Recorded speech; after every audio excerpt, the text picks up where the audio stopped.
Walang takas ang isang high-value drug suspect matapos siyang madakip sa ikinasang buy-bust operation ng mga otoridad sa San Fernando, Pampanga. Ang report mula kay Patrolwoman Lexin Reyes Sawiran.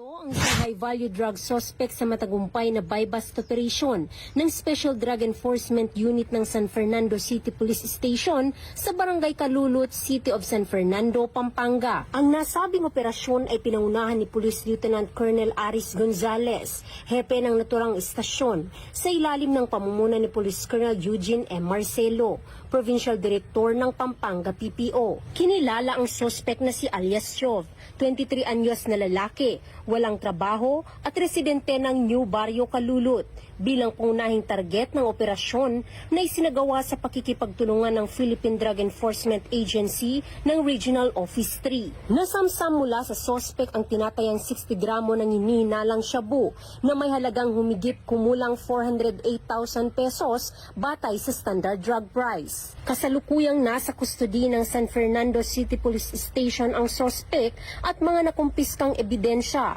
habang inihahanda ang kasong paglabag sa Republic Act 9165 o ang Comprehensive Dangerous Drugs Act of 2002. Ito ay bahagi ng pinaigting na kampanya kontra ilegal na droga sa ilalim ng direktiba ni Police Brigadier General Ponce Rogelio I. Peñones Jr., Regional Director ng Police Regional Office 3. Patuloy ang kapulisan ng Gitnang Luzon sa masusing pagbabantay at aksyon upang mapanatili ang kapayapaan at kaligtasan sa lungsod at sa buong rehiyon.